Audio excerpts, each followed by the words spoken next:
Hello बच्चों, आइए दिए गए प्रश्न को समझते हैं। फलनों का समाकलन कीजिए।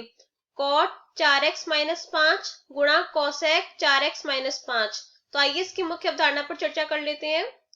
मुख्य अवधारणा, हमने जैसे उदाहरण के लिए यहाँ पे कोई एक फलन ले लिया है, समाकलन f a x धन b dx। ये हमने एक फलन ले लिया है। अब हम इस फलन का समाकलन कैसे ज्ञात कर सकते हैं?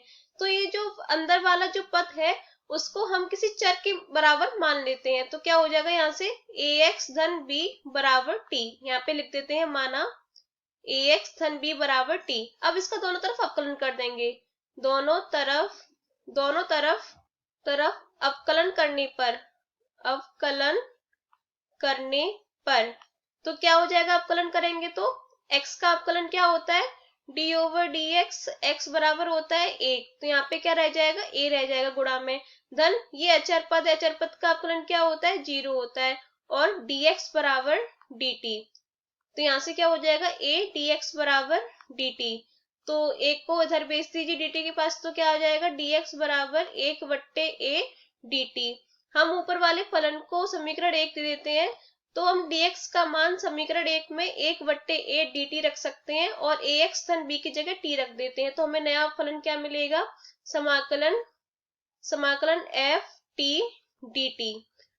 अब यहाँ पर जो एफ टी है, अब वो किसी का भी फलन हो सकता है। वो त्रिकोणमितीय फलन भी हो सकता है, लघुगणकीय फलन भी हो सकता है, या फिर सिर्फ टी का भी फलन हो सकता है। अब हम यहाँ उदाहरण के लिए एफ टी को सिर्फ टी का फलन मान लेते हैं। तो यहाँ पे हम लिख सकते हैं, सिर्फ उदाहरण के लिए कर रहे हैं, एफ टी बराबर टी मान लेते हैं यहाँ पर। तो यहाँ पे क्या हो जाएगा? ये सिर्फ टी का फलन बन जाएगा, तो इसका समाकलन करने में हमें आसानी रहेगी। तो टी डी टी। अभी t का समाकलन हम आसानी से कर सकते हैं यहाँ पर। तो इसका समाकलन के लिए हम x की घात n के सूत्र का प्रयोग करेंगे। तो क्या सूत्र होता है? समाकलन x की घात n dx बराबर होता है x की घात n धन 1/n धन 1 धन c, जहाँ c अचर पद होता है। तो इसका क्या हो जाएगा? t²/2, क्योंकि यहाँ पे हमने t की घात 1 मान ली है। तो t 1 धन 1 2 हो जाएगा। तो t²/2 धन c। अब यहाँ पे हम t का मान रख देते हैं, जो हमने f, सबसे पहले तो हम एफ टी रख देते हैं t का मान, उसके बाद हम t की जगह ax धन b रख देंगे। f ax धन b का होल वर्ग बटे 2 धन c। तो इस तरह से हम इस तरह के पद का समाकलन ज्ञात कर सकते हैं। तो हमें प्रश्न में क्या दे रखा है? प्रश्न में दे रखा है समाकलन cot 4x-5 कोसेक 4x-5। तो यहाँ पे लिख देंगे cot 4x-5 cosec 4x-5 dx। तो यहाँ से अब क्या करेंगे? हम 4x-5 को किसी चर के बराबर मान लेंगे। तो यहाँ से माना 4x-5 बराबर t, 4x-5 बराबर t हो जाएगा। अब दोनों तरफ इसका अवकलन कर देंगे। दोनों तरफ अवकलन करने